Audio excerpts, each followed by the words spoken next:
많습니다. 네, 안녕하세요. 네. 인사 다 좀 해주세요. 황성욱 변호사. 네, 안녕하십니까. 황성욱 네. 변호사입니다. 항상 나오는 얼굴입니다. 가운데 계신 분은 이제 반주원. 네, 네. 안녕하세요. 네. 한국사 강사 반주원이고요. 제가 오늘 지각을 해서 지금 표정이 관리가 잘 안 되고 있지만 열심히 아는 대로 말씀드릴게요. 네, 오늘은요 우리가 법법법에서 어쨌거나 국정화 교과서, 국사 교과서가 시작이 되었는데 제가 저번에도 얘기했지만 제가 국사를 못해요. 박사님은 제가 보니까 국사를 잘 하는 것 같은데 보니까 그 외우는 것만 잘하는 것 같아요.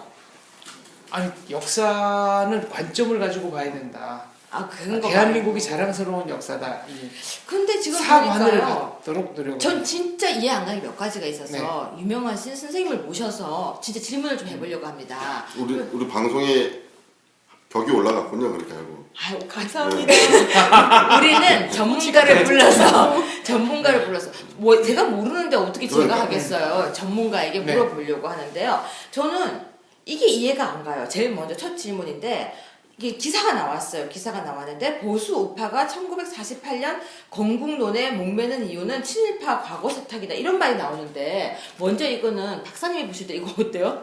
아니 이게 누가 이런 주장을 하는 거죠? 그러니까 지금 네. 경향신문에 제가 그래서 그 주장을 가져와서 이게 도대체 무슨 이야기인지 이 얘기부터 먼저 물읍시다. 네. 선생님, 네. 그 문재인 대표가 이런 얘기를 했잖아요. 교과서가 8개일 때는 시험이 쉽다. 하나로 되면은 시험이 어려워진다. 근데 그게 제가 머리가 나쁜 거지. 저는 하나면 더 쉽고 네. 8개면 저는 더 어렵다고 생각했거든요. 그러면 이 부분은 사실 제가 먼저 말씀을 드려야 네. 될 게 요즘에 하도 이 국정화나 교과서만 들어가면 갑자기 막 너무 너도 나도 할 것 없이 싸움이 나는 분위기여서 실은 이걸 이제 말씀을 드리면서 나 이러다 길 가다 칼 맞으면 어떡하지? 이런 생각도 들거든요. 근데 다만 이거는 그냥 제가 현장에서 느낀 대로 그렇죠. 말씀을 드리는 네. 거예요. 그리고 저는 일단 정치 색깔이 없습니다. 그걸 분명히 하고요. 제가 실은 이제 저도 그 문재인 대표께서 이렇게 담화 내용 발표하시는 걸 보면서 무슨 생각을 했었냐면 저분 주변에는 이렇게 교육에 대해서 정말 현장감 있는 목소리를 전달해주는 분이 안 계신가? 라는 생각을 사실 했었어요. 왜냐하면 그냥 상식적으로 생각해도 실은 뭐 이념 논쟁 다 존폐하고 8종일 때랑 1종일 때는 실은 시험 문제를 내고 학생들이 준비를 하기에는 어쨌거나 1종이 더 쉽거든요.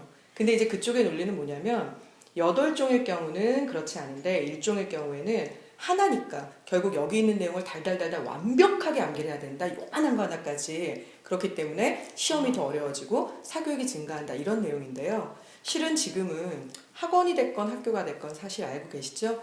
공부하는 교과서가 몇 종이냐와 상관없이 그럼 EBS 70% 출제는 어떻게 하겠어요? 결국은 거기서 공통된 내용만 골라서 참고서가 만들어지고 있고 실제 출제가 되고 있기 때문에 일종이 된다고 해서 사교육이 더 늘어난다든지 시험이 어려워질 것 같지는 않습니다. 정말 참 쉽죠. 전 여기서 하나. 또 질문. 질문이 아니고요. 제가 한국교과서 세대 아닙니까? 국사 교과서 하나였어요. 네. 저 토시 하나까지 다 외웠거든요. 얼마나 쉬운데요? 근데 지금 자꾸 기죽이 그거 싶어요. 외우고 있으면요. 응용할 필요가 없어요. 그냥 다다다다 나옵니다. 그냥 다다다다. 네, 그리고 사교육 필요 없어요. 외우면 되는데.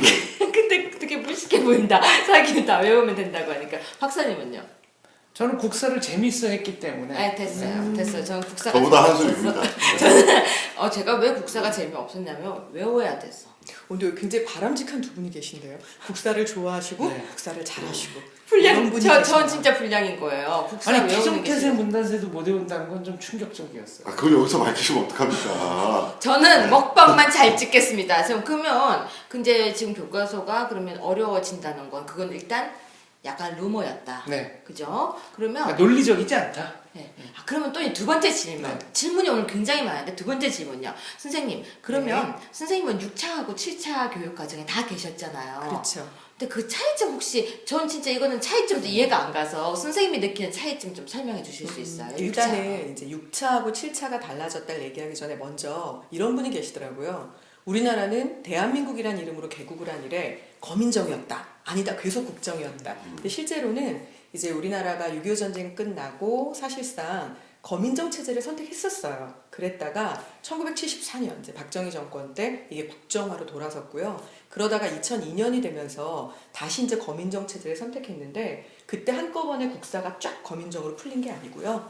고1 학생들이 배우는 거는 그대로 국가의 국정교과서를 쓰면서 전체 국사 가운데 조선 후기, 그다음 근대사 여기까지, 그러니까 우리가 흔히 하는 근대 개화기죠. 그 근대화 개화기 시기까지만 톡 잘라가지고 국사라는 이름인 것처럼 교과서를 만들기 시작하면서 준비 중이죠. 그때는 근현대사라고 하는 책이 6종으로 먼저 나왔어요. 그러니까 1학년 아이들은 그대로 국정으로 국사를 배우고 있고 3학년 아이들한테는 근현대사라는 새로운 과목이 톡 튀어나온 거죠. 그랬다가 그게 이제 몇 년 시간이 흐르면서 아이의 한국사가 둘로 이렇게 분리가 돼서 조선 후기까지의 전근대사를 흔히 우리가 그냥 국사 수업 이렇게 부르게 됐고요. 그 뒤에 나오는 근현대사를 우리가 흔히 말하는 그 근현대사 과목으로 분리를 해버린 거예요. 그래서 6차하고 7차의 제일 큰 차이는 뭐냐면 6차 교육과정 때까지는 사실은 그냥 국사란 이름으로 처음 우리나라 단군에서부터 시작된다고 한다면 맨 끝에 현대사까지를 한꺼번에 국사를 배웠거든요. 근데 이게 이제 7차 교육과정 들어서고 2년 후부터는 지금 말씀드린 대로 역사가 쪼개져 버린 거예요. 조선 후기까지는 국사로, 그리고 그 뒤에 있는 근현대사는 근현대사라는 전혀 별개의 과목으로. 그러니까 사실상은 그때 이제 교사들이 느꼈던 혼란은 굉장히 컸죠. 왜냐하면 제일 먼저 느꼈던 건 아니 그러면 우리가 흔히 말하는 일제시대 개화기 그리고 이제 6.25 전쟁, 그럼 이건 우리나라 역사가 아니란 말이야? 그럼 근현대사는 도대체 어떤 과목인 거지? 그래서 이제 물음표가 하나 붙었었고, 그러다가 그 뒤에 사실은 저와 같이 국사를 좋아하고 가르치는 사람들한테는 너무나 엄청난 충격이 벌어졌죠. 역사가 선택 과목이 됐어요. 그래서 사실 이건 뭐 좀 다른 얘기지만 저는 요번에 이 교과서 논쟁을 이렇게 정말 심하게 전 국민이 어찌 보면 들떠서 하는 걸 보면서 사실 전 좀 기뻤어요. 여러분이 들으시기에는 이 여자 지금 뭐라는 거야 이러실 수도 있는데요. 역사에 대한 네. 국민적 관심을 확인했다. 바로 그거예요. 그러니까 얼마나 오랫동안 역사가 찬밥 신세였는데 이렇게까지 온 국민이 달려들어서 역사를 이야기해 주다니. 아, 도대체 이런 때가 또 언제 있었던가. 그러니까 국사가 선택 과목이 되는 그 처절한 순간에조차도 이 정도는 아니었거든요. 그래서 실은 그런 것들이 이제 6차랑 7차의 차이였고 가르치는 사람들은 놀라기도 했었죠. 그러면 지금 이제 어쨌거나 국정화로 간 거잖아요. 네. 국사 교과서 그 이제 확정된 거죠. 그렇죠. 그러니까 네. 갔기 때문에 이제는 쓰기 시작할 건데 네. 선생님이 보실 때는 이건 정치색 같은 거 전혀 빼고 지금 어쨌거나 국사를 역사라고 해야 돼. 역사를 공부하신 교수님들이 집필진 거부를 하고 있잖아요. 네. 근데 선생님이 보실 때는 거부가 이건 진짜 정치색은 아니고 그냥 가르치는 선생님으로서 국사 교과서가 만들어져야 되고 이제부터는 집필진이 만들어져야 되고 또 내년 2017년 3월부터는 새로운 교과서가 사용돼야 되는데 집필진 거부를 하고 있는 모습에 대해서는 그냥 가르치는 선생님으로서 어떻게 보세요? 솔직히 이제 그 부분은요, 가르치는 사람으로서의 입장이랑 그냥 저 인간 반주원이랑 두 개가 좀 나뉘어지는데요. 근데 인간 반주원이 볼 때는 그럼 어차피 대한민국은 표현의 자유가 있는 나라인데 그렇다면 뭐 내가 싫은 거 싫다고 하는 건 그럴 수도 있지 뭐 이런 생각도 사실 들고요. 다만 가르치는 사람으로서 볼 때는 어떤 느낌이냐면 국정화가 옳으냐 그르냐를 이제 다 떠나서요. 어찌됐건 이미 결정이 됐고 그게 위법적인 여지가 없어서 사실상 실행이 될 수밖에 없는 상황이 됐다면 이제는 국정화가 옳으냐 그르냐를 이야기했던 그 엄청난 에너지와 열정을 사실은 제대로 된 국정화 교과서가 나오는 쪽에 쏟아부어야 맞다고 생각합니다. 선생님이 집필을 하시는 건 없습니다. 안 돼요. 선생님이 얼마나 잘 가르치는데 가르쳐야 돼요. 아닙니다. 그래서 제가 꼭 드리고 싶은 말씀은 뭐냐면 이제 지금 반대하시는 분들도 그분들만의 분명한 이유가 있고 또 나름 이해가 가죠. 근데 어찌됐건 어떤 분들인가 집필을 하게 되실 거예요. 그렇다면 정말 내가 했을 때 더 바른 교과서를 만들 수 있다고 생각하는 분들이 그중에 계시다면 그분들께서는 좀 과감하게 교과서 쓰는데 참여를 하셔서 지금의 그런 생각들이 최대한 반영될 수 있게, 그러니까 흔히 이런 생각 하시겠죠. 내가 괜히 그랬다가 국정화 교과서 쓰는데 이용만 당하고 토사구팽 될 거야. 하지만 토사구팽이 되지 않으면 물론 좋고요. 설령 된다 하더라도 어쩔 수 없잖아요. 사냥을 하기 위해서 내가 더 좋은 사냥감을 물어오고 그 사냥감이 누굴 위한 게 아니라 우리 그 자라나는 학생들을 위한 거라고 생각을 하신다면 좀 과감하게 그 부분에서는 한 번쯤 내 한 몸 날려서 교과서가 더 잘 만들어지는 쪽으로 어떻게든 그 안에 뛰어들어서 내 의견을 관철시켜야겠다라는 생각도 한 번쯤 해주셨으면 좋겠어요. 박사님 바로 이 돌직구를 한번 던져보시죠. 우리 자, 1948년 건국론. 네. 여기에 대해서는 어떻게 생각하십니까? 글쎄요, 그 부분에선 사실 저는 솔직하게 얘기하면 칼을 양쪽에서 맞을 수도 있는데 흔히 말하는 저는 진보 진영과 보수 진영이 양쪽 모두 잘못하고 있다고 생각해요. 예를 들면 어찌 됐건 처음에 교과서가 6종에서 출발해서 8종 체제로 갔을 때 그냥 솔직하게 말씀을 드리면 교학사를 비롯해서 흔히 우리가 뉴라이트라고 이야기하는 쪽에서 나온 교과서에서는 사실상은 친일 부분이 어찌되었건 조금 많이 빠져 있었고요.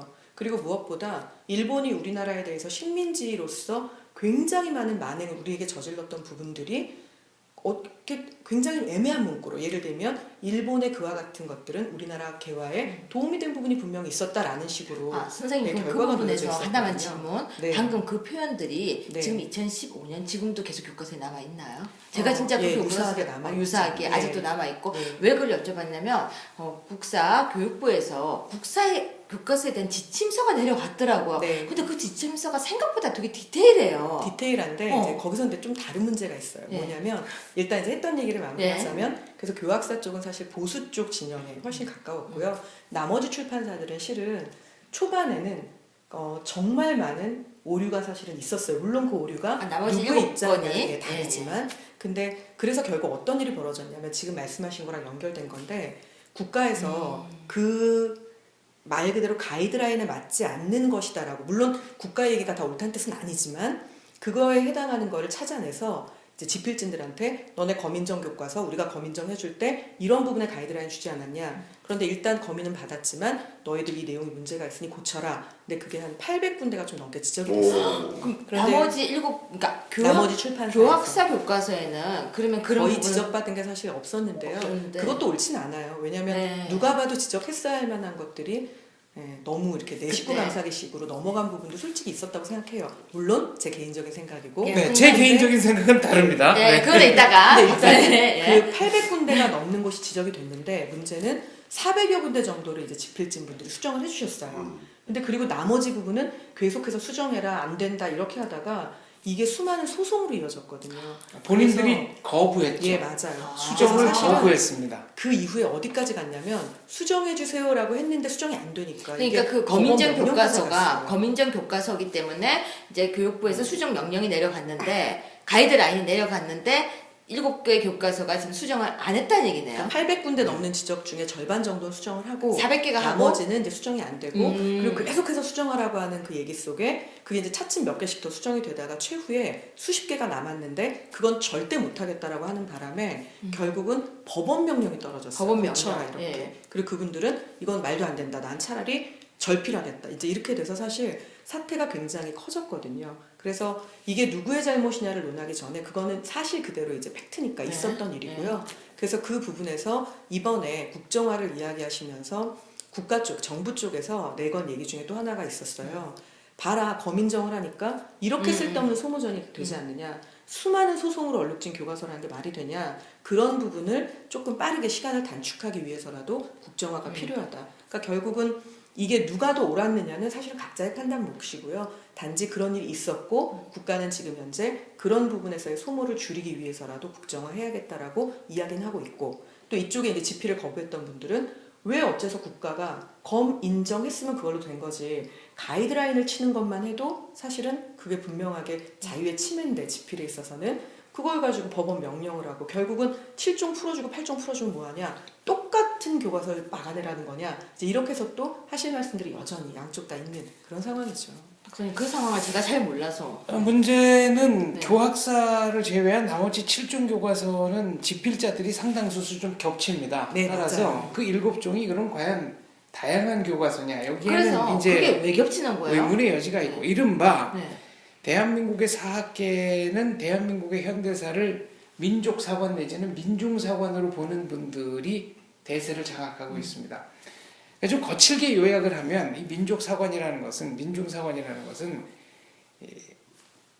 정통성을 대한민국이 아니라 북한에 두는 거죠.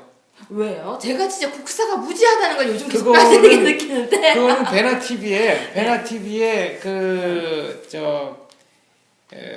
여러분하고 제가 인터뷰를 네, 해가지고 네. 쭉 걸어놓은 게 있으니까 그거를 참조하시고 공부할게요. 네, 왜냐면 여기서 또 설명하면 그렇죠. 또 설명하면 중복되니까. 그게 굉장히 좀 중복이 돼요. 네. 특히 민족사관과 국민사관의 차이에 대해서는 건대 그 부총장을 지내셨던 이주영 교수께서 쭉 말씀해 놓으신 게 있으니까 네. 그거를 좀 참조하십시오. 그러니까 교과서라는 거는 항상 이제 정사를, 정론을, 또 정서를 가르친다는 이런 특징이 있는데, 그런 면에서 볼 때 현행 거민정 교과서는 정설 이외의 것을 가르치는 이런 느낌을 저는 많이 받고 있습니다. 선생님 어때요? 전 사실은 이 부분에 대해서는 일부는 동의하고 네. 일부는 동의하지 않아요. 네. 예를 들면 민족주의 사관이라고 하는 게 반드시 대한민국의 어떤 건국의 정통성을 북한에만 두고 있다고는 저는 생각하지 않거든요. 왜 그러냐면 본래 이 민족주의도 사실은 두 가지가 있어요. 그러니까 그야말로 이제 배타적인 그냥 민족주의하고 타협적 민족주의가 있는데, 사실상 타협적 민족주의는 이제 우리 일제시대 때 흔히 우리가 가지고 있는 얘기들 중에 우리가 일본의 식민지가 되어서 얻을 수 있는 게 더 많다면 그들이 우리를 뭐 이렇게 해서 더 얻을 수 있는 게 많은 쪽으로 가고 식민지 돼도 괜찮지 않아요? 이런 사관들도 사실 있었어요. 그쪽이 이제 굳이 말하자면 타협적 민족주의 계열이라고 이제 우리가 흔히 얘기를 하거든요. 그래서 그냥 일반적인 민족주의가 다 그렇다고 생각하지 않고요. 저는 그 중에 이제 일부 분명히 지금 말씀하신 색깔을 띠는 사람들도 있었죠. 그리고 또 저는 사실은 북한이 우리 어떤 건국의 주체는 당연히 아니라고 생각해요. 하지만 우리가 분명하게 일제강점기를 벗어나는 과정에서는 남한에 있는 지금 사람들만의 노력으로 된 건 아니거든요.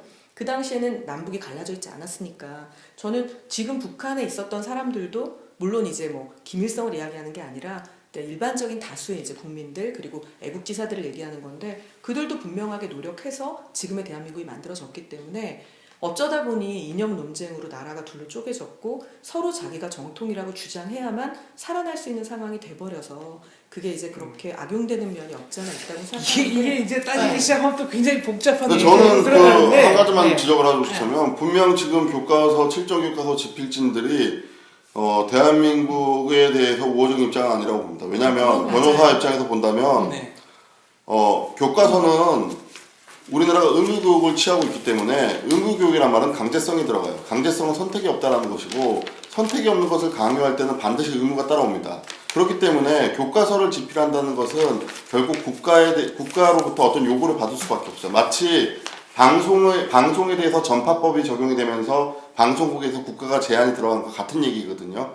근데 법원 명령을 거부한다는 얘기는요, 이거는 자기가 개인적으로 출판 시장에 낸 책을 국가가 이래라 저래라 하고 그걸 만약에 법원이 명령, 당연히 거부해야 되죠. 하지만 교과서에 대한 수정 명령을 법원까지 했는데도 거부를 했다라는 것은 대한민국 법치주의에 대한 저는 도전이라고 생각하는 면에서 본다면 이분들 성향 자체가 대한민국에 대해서 우호적이 아니라는 것은 바로 이 부분에 대해서 저는 변호사로서 딱 그렇게 지적을 그러니까 했어요. 지금 또 네. 하나 이제 반 선생님 말씀하신 것 중에 이제 민족주의 네. 얘기가 나왔는데, 민족주의는 저는 정치 이념이라기보단 기본적으로 감정 상태에 가깝다고 생각합니다.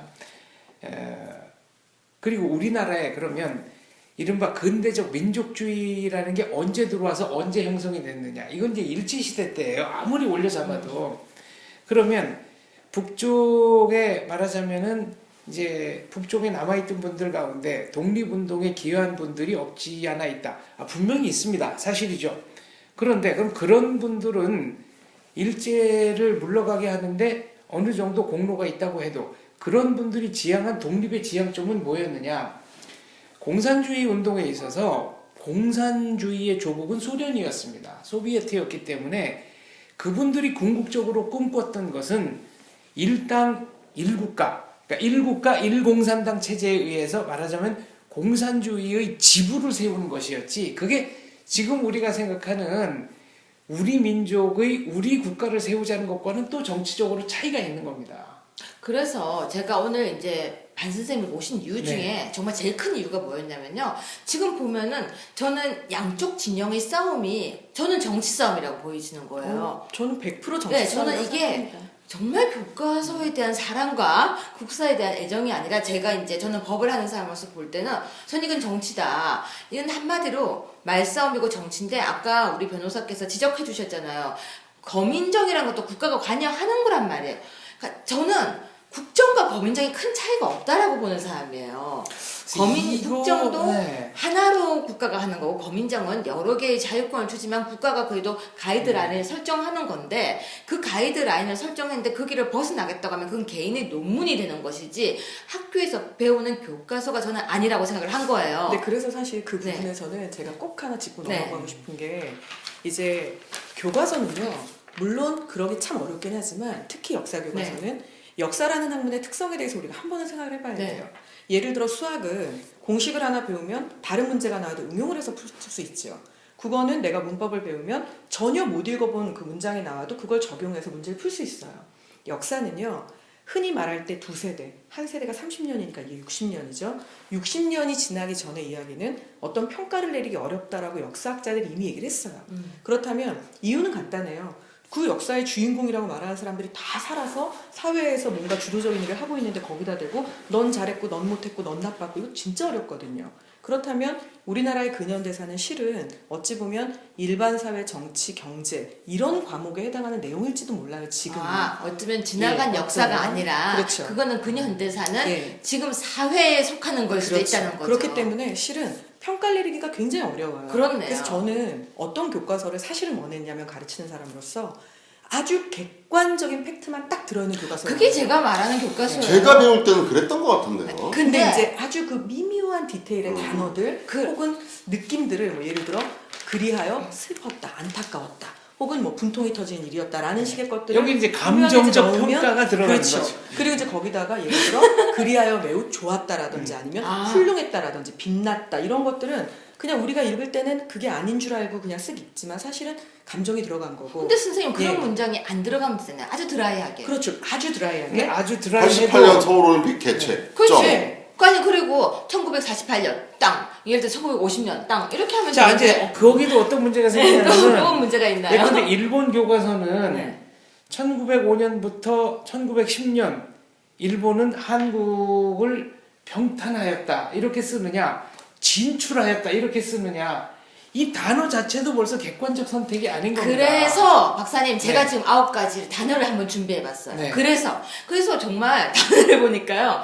이게 우리가 왜 카페에 가면요. 손님 커피가 나오셨습니다. 그러잖아요. 잘못된 높임말. 그쵸. 근데 그 커피가 나오셨다고 해도 들을 때는 아무 생각 없이 나오신 커피를 받아가잖아요. 근데 이 국사 교과서에 이런 말들로 지금 여야가, 아니 여야라기보다는 지지와 저지가 싸우고 있는데 저는 봐도 사실 약간 헷갈려요. 그래서 그걸 한번 선생님과 이야기를 해보면서 박사님 생각도 들어보고 우리 변호사님 생각도 들어보면서 이야기를 해보면 이 방송을 보는 사람들이 좀 더 이해가 쉽지 않을까 해서 제가 9개의 테마를 갖고 와봤어요. 뭐든지 문제 내고 푸는 건 재밌는 것 같습니다. 네, 첫 번째예요. 네. 박사님들 생각 마음대로 하셔도 돼요. 네. 왜냐면 이건 각자의 생각을 들어보는 시간이지 네. 정답이 없을 것 같아요. 제가 네. 볼 때는. 저는 어려워서 일단 첫 번째.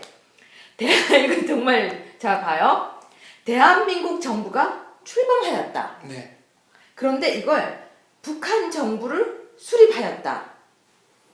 자, 1948년 8월 15일 대한민국 정부가 출범하였다라고 했는데요.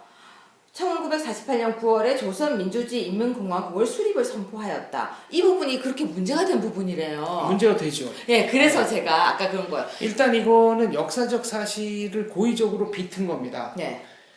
마치 이것은 대한민국 정부가 먼저 출범했기 때문에 부상동화 교과서 272페이지, 273페이지예요. 네. 선생님 아시는 거죠? 네. 예, 거기에 대한 반작용으로 북한이 네. 정부를 수립했다. 마치 민족 분단, 이 한반도 분단의 책임이 대한민국 정부에 있는 듯한 뉘앙스를 일단 야. 풍기는 거고요. 네. 사실상의 정부, 그러니까 실질적인 정부를 만든 거는 북한이 훨씬 먼저입니다. 네. 북조선 임시인민위원회 그리고 인민위원회.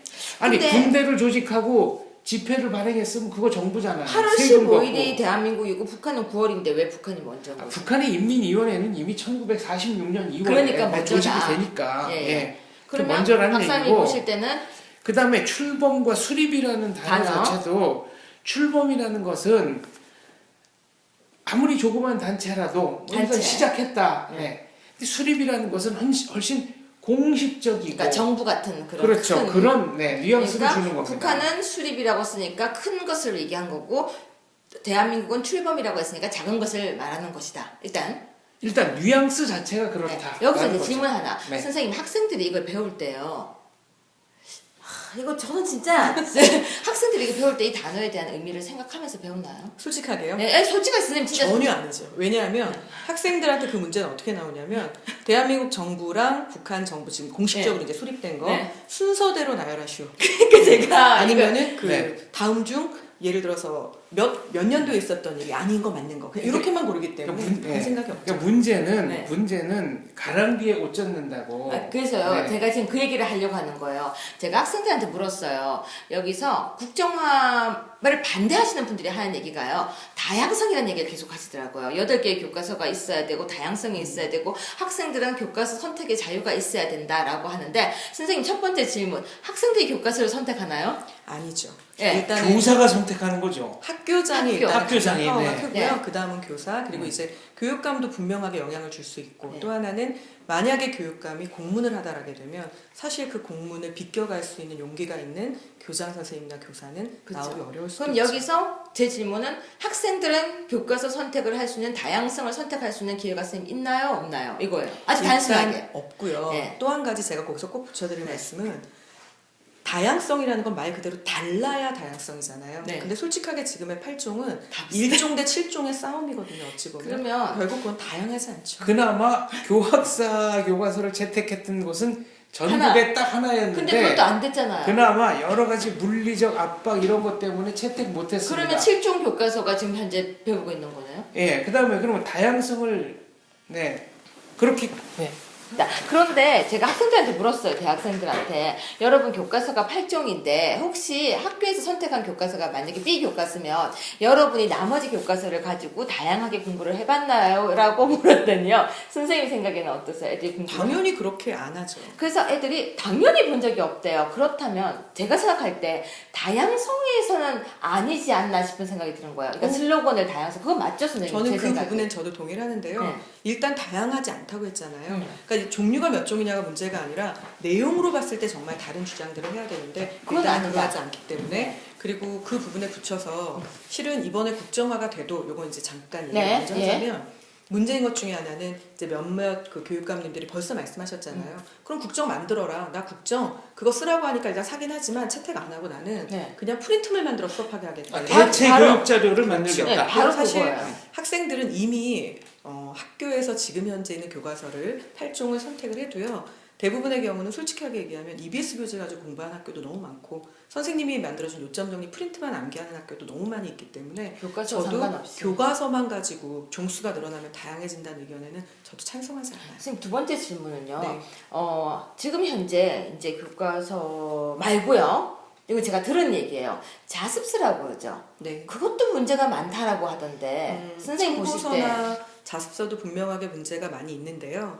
지금 아까 이제 말씀하신 것 중에 교과서 7종의 경우 교학사 빼고 지필진이 상당 부분 겹친다. 네. 근데 자습서도 실은 솔직하게 톡 까놓고 얘기하면 자습서를 자습서답게 쭉쭉 써주는 저자가 사실 한정돼 있어요. 이제 그분들이 많은 부분 영향을 미치게 되고 또 하나는 이제 편집자들이 그 부분에서 이제 짜집기를 해서 혹은 이제 새로 집필을 하고 자료를 넣어서 참고서를 완성하는데 아시겠지만 대한민국 역사예요.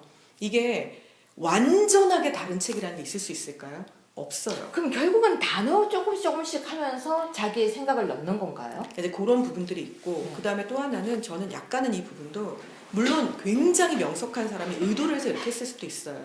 하지만 대부분은 의도를 느끼지 못하고 가요. 그래도 문제인 건 아까 말씀하신 대로 가랑비에 옷 젖는다고 자꾸 듣다 보면 그게 세뇌될 수도 있다. 전 그 부분도 동의는 해요. 단지 너무 이런 거 하나하나를 막 다 끄집어내기 시작하는 건 저는 일종의 외계인을 FBI가 숨겼다더라 이런 음모론하고 비슷하다는 생각이 들고요. 다만 이제 문제가 되는 것은 대한민국에 대해서는 독재라는 표현을 24번 쓰고 북한의 김씨 세수방조에 대해서는 독재라는 표현을 2번 쓰고 이런 권력 강화라는 것들은- 말을 오히려 더 많이 썼다고. 그렇죠. 그러니까 세습이라는 말보다는 권력 강화라는 말을 쓰고 그러면 이것은 분명히 어떤 의도를 가지고 말하자면 어떤 일관된 사과를 가지고 집필하지 않았으면 나올 수 없는 기술이다라는 게 제 개인적인 생각입니다. 저도 그 부분에는 심정적으로는 동의를 하고요.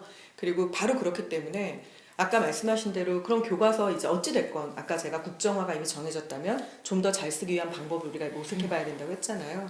실은 저는 자칫 잘못하면 국정교과서도 또 어떤 의미로든 그러니까 이 7종과 같든 아니면 교학사의 것의 모순이 더 커지든 어느 쪽이든 결국은 또 그 밥에 그 나물일 수도 있다고 생각하는 게 지금 보시면 아까 잠깐 말씀을 예쁘게 해주셨지만 더 적나라하게 얘기하면 우리나라 사학계는 실제로는 특정 대학교 사실상 이제 서울대하고 고대가 굉장히 강하죠. 그리고 또 거기에는 이제 특정한 교수님 이제 이런 분들에 의해서 어찌 보면 요즘도 많이 나오잖아요. 대학원생들, 박사과정 이런 사람들은 교수님 말씀 들을 수밖에 없다더라. 그분들이 이게 학파가 다양성을 형성이 예, 되거든요. 다양성을 얘기하는데 그분들과 다른 학설을 제기하는 순간 국내에서 학위 따기가 불가능합니다. 그거는 결국은 사실상 학계의 그렇죠. 횡포가 좀 들어가 근데 있나요? 문제는 또 국사학계는 유학이나 이런 거를 잘 인정하지 않아요. 유학할 필요가 없는 거잖아요. 한국사를 배우는데. 이게 엄청난 오해입니다. 왜 아닌가요? 한국사를 배우는데 유학을 가면 안 됩니까? 아니 국어를 배우는데 왜 유학을 갈 말이 필요가 안 되는 없잖아요. 게 아니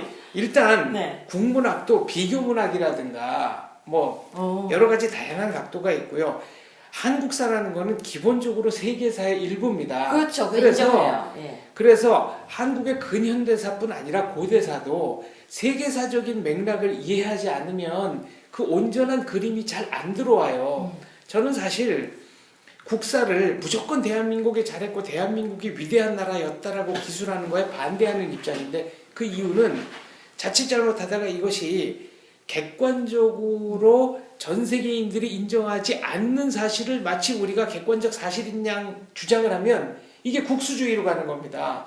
그래서 저는 국사와 세계사를 합쳐서 교육을 해야 한다라고 늘 주장하는 사람이거든요. 그랬을 때 1945년 8월의 광복, 1948년 8월의 건국의 의미가 좀 더 선명하게 다가올 거라고 저는 믿습니다. 그래서 저는 사람들이 싸우는 모습을 보면서 어떤 생각을 계속하고 있었냐면요. 양쪽 말을 한번 들어볼 수 있는, 정확하게 들어볼 수 있는 기회가 있었으면 좋겠다. 근데 양쪽에서 말을 하고 있는 거 보면요. 오류가, 제가 볼 땐 오류가 다 있는 거예요.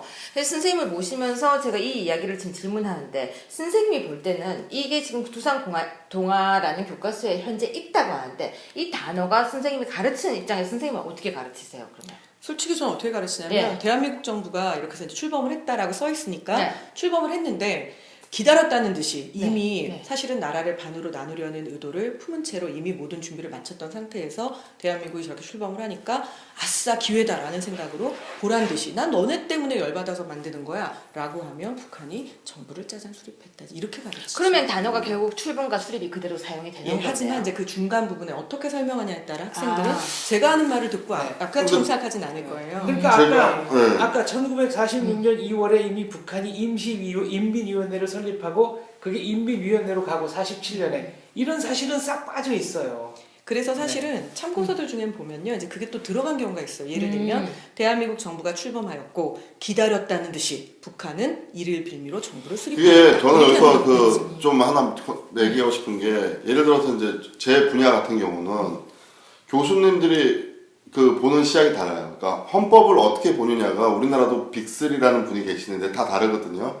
근데 이게 왜 단어 하나가 왜 중요하다고 저는 보냐면 어떤 한 책으로 딱 보게 되면 그 처음에 뭐 법 학부생 수준에서는 그 디테일한 걸 모릅니다. 근데 그 단어에 익숙해지면요 학문이 발달하면 그러니까 고차원으로 올라갈수록 그 방향으로 자꾸 찾아가요.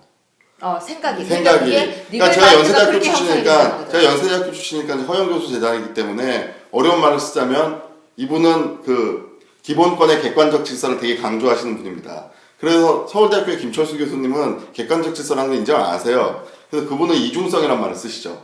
그러면 저는 객관적 질서라는 말에 익숙해져 있기 때문에 대학원을 가서 공부를 하다 보면은 자꾸 이 방향 논문을 찾아보게 돼요. 그럼 가랑비에 옷 젖는 거네요? 네, 맞습니다. 이거를 학문적으로는 초기 정보 편향성이라고 그렇습니다. 그래서 저는 기본적으로 그러니까 기본권이라는 거에 대해서 국가에 대한 권리로만 주장하는 것보다는 사회 통합적인 요소라는 시각이 제 머릿속에 많이 있어요. 그럼 좋아요. 이 단어를 박사님이 책을 쓴다. 그럼 어떻게 쓰시겠어요? 대한민국 정부가 수립하였다. 그리고 대한민국 북한은요? 네. 이건 북한은? 조선민주주의인민공화국 출범하였다라고 써야죠. 아니 저는 아까 한 것처럼 그러니까. 대한민국 정부가 수립되었고 북한은 이것을 빌미로 기다렸다는 듯이 정부를 수립하며 그러니까 나라를 저 뒤로 나오는 같으면 시작이 이렇게 되겠죠. 북한은 사실상의 정부인 임시인민위원회를 46년 2월 소련의 도움을 받아 이미 설립하였고 근데 근데 실은 그 말이 요 앞에 나와요. 또 교과 나와요? 내용, 그러니까 교과 내용 안에 그러니까 짧지만 나와는 있어요. 근데 사실은 제가 하나 지적할게요. 이거 네. 잘못된 말입니다. 그러니까 왜냐하면 어떻게 쓰겠냐고, 지금. 우리 헌법상 북한은 국가가 아니에요. 제가 지금 그 말 하려고 한 거예요. 그러니까 정부를 수립했다는 말 자체 쓰면 안 됩니다. 제가 왜 지금 이 네. 부분을 얘기하냐면 이게 우리나라 교과서기 때문에 저는 그러니까 지금 법학적이면 법학적으로 얘기하는 거예요, 선생님. 제가 생각하는 기준은 뭐냐면요. 대한민국은 우리 헌법상 대한민국이라는 국가는 한반도 다예요. 그래서 북한이 국가가 아니거든요.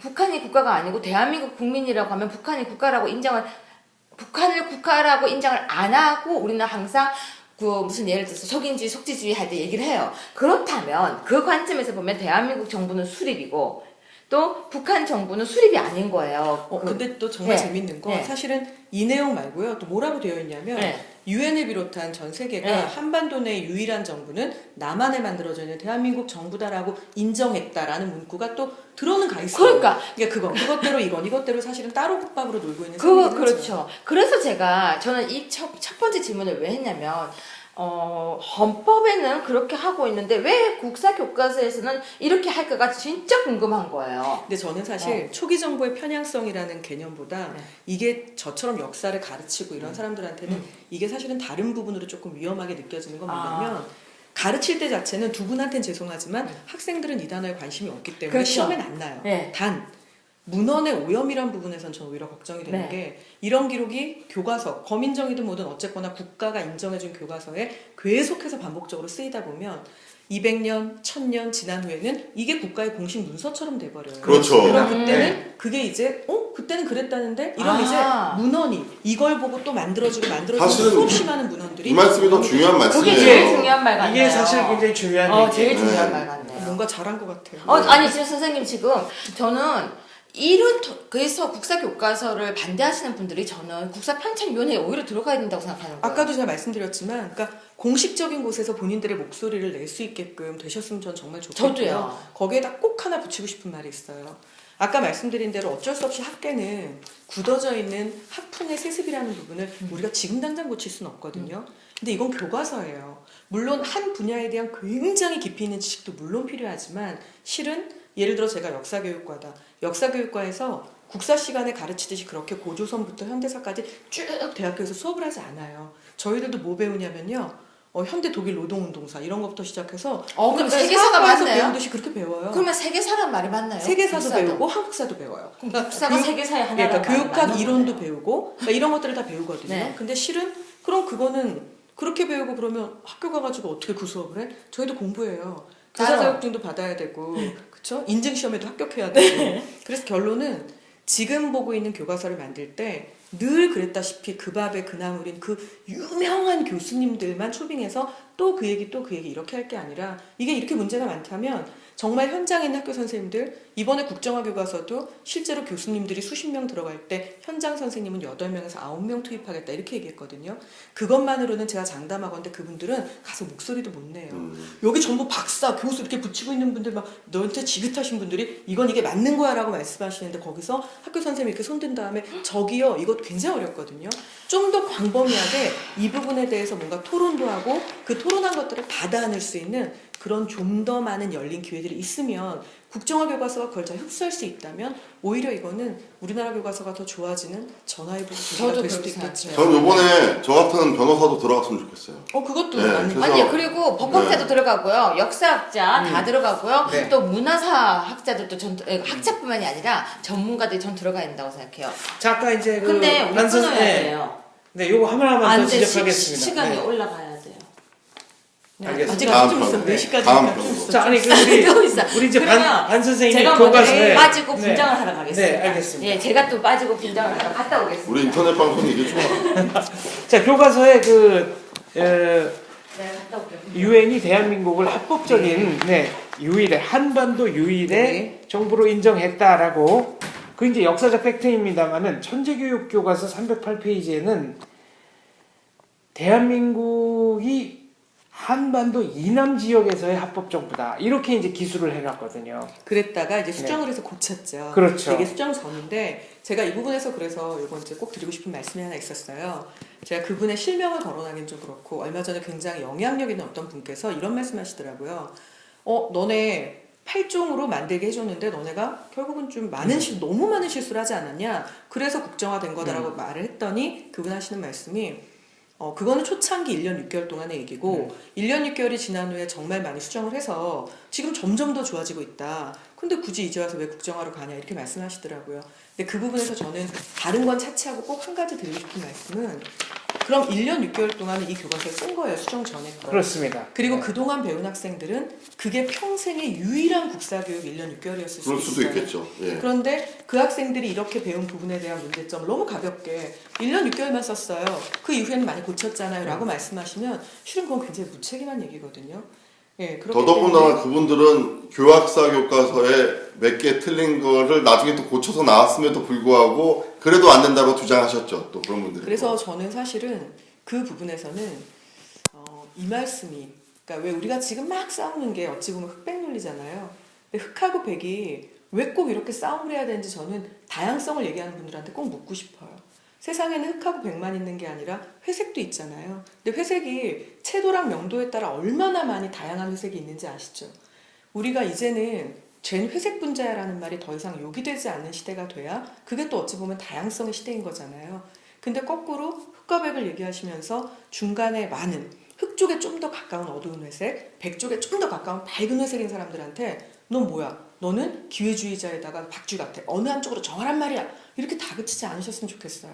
양쪽 다 분명하게 문제가 있고요. 수정을 해 나가야 되고 그리고 지금 현재 어찌됐건 말씀하신 대로 합법적인 대한민국 정부가 국정화를 결정했다면 일단은 따라가 보고 거기에서 만약 또 문제가 생긴다면 그걸 합법적인 법의 틀 안에서 또 바꿔야죠. 물론 이렇게 말씀하고 싶으실 거예요. 그게 잘 안 되잖아요. 안 돼도 합법적인 틀 안에서 바꿔야지 안 된다고 해서 그런 법을 어기고 국가를 부정하고 어쨌든 명시적으로 교육부 장관이 참여의 길은 다 열어놨고 거기에 대해서 또 참여를 하게 된다면 지금 집필진도 실명 공개하는 쪽으로 결국 갈 것 같아요. 네. 그렇다면 공론의 장은 마련해진 겁니다. 그러니까는 그 공론의 장마저 보이콧을 하겠다라는 것은 그 행동 자체가 어떻게 보면 자신의 평양성을 드러내는 자백이라고 좀 봐요. 그러니까 들어가셔서 자기 편들 언론들 많이 있지 않습니까? 이렇게 방금 선생님 말씀하신 것처럼 그러다 보면 분명한 어떤 길이 나올 거라고 좀 봐요. 거기에다가 제가 또 이렇게 말을 하면 그럼 너 반주원 너는 국정이야 이렇게 얘기할 텐데 저는 사실 양쪽 다라고 아까도 말씀드렸지만 어찌됐건 8종 교과서에게 충분한 시간을 주었었어요. 그런데 문제가 남아 있었죠. 그렇다고 해서 저는 교학사 교과서가 잘 됐다고 얘기한 게 아니에요. 8종 모두 문제가 남아 있었어요. 그렇다면 이제 국가가 그럼 내가 다시 한번 해볼게 라고 얘기를 한 거잖아요. 그럼 그 부분에 대해서 한 번쯤은 믿어주고 그게 잘 되게끔 해주는 노력을 하고 그리고 무엇보다 전 이것만큼은 기억하셨으면 좋겠는 게 제가 가끔 양쪽 진영이 얘기하는 걸 들을 때 전 굉장히 지금도 말하는 거 보면 두 분은 제가 답답하실 수도 있어요. 이 여자는 이렇다는 거야 저렇다는 거야 약간 심한 중립인데 제가 그 부분에서 항상 거슬리는 건요. 어찌됐건 8종은 문제가 일어나서 현상을 지적한 거고요. 국정화 교과서가 나쁘게 될 것이다는 미래에 대한 그냥 예견과 추측이에요.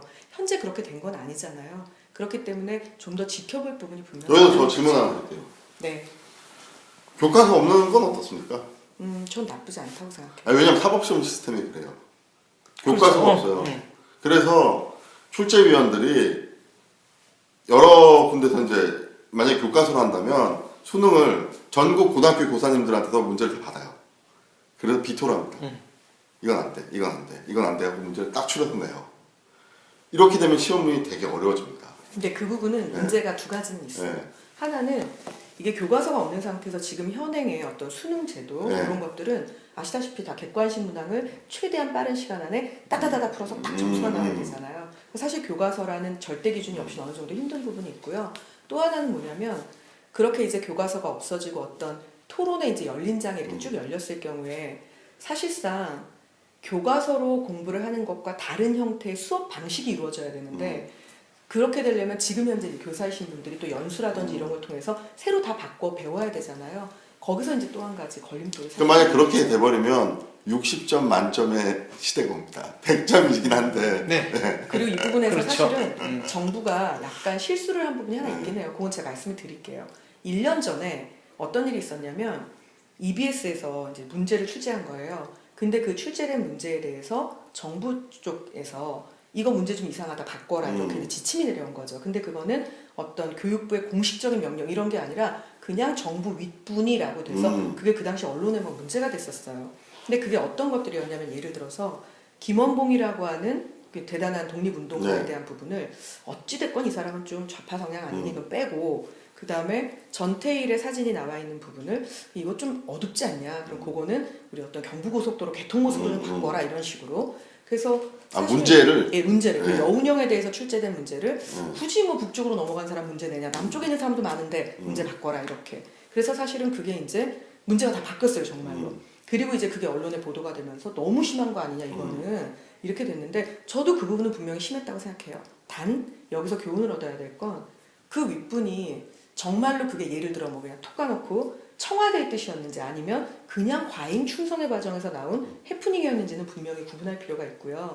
또 하나는 그런 일이 1년 전에 있었으니 그 부분을 가지고 지금 말하는 진보 진영은 꼬투리를 잡아서 이거 봐 EBS 문제도 이런데 너네 정부가 만드는 교과서는 되게 나쁠 거야 라고 말하실 게 아니라 또 정부에서도 그런 일은 절대 없어 무조건 단언할 게 아니라 아 그런 식의 문제가 생길 수도 있구나 봤으니까 절대 국정교과서에서는 그런 식의 외압이 작용하지 않게끔 우리가 교훈으로 삼으면 되잖아요. 저는 다른 건 모르지만 얼마 전에 있던 그 집필진으로 들어가시려고 했던 분이 성추행 사건에 연루가 되셨어요.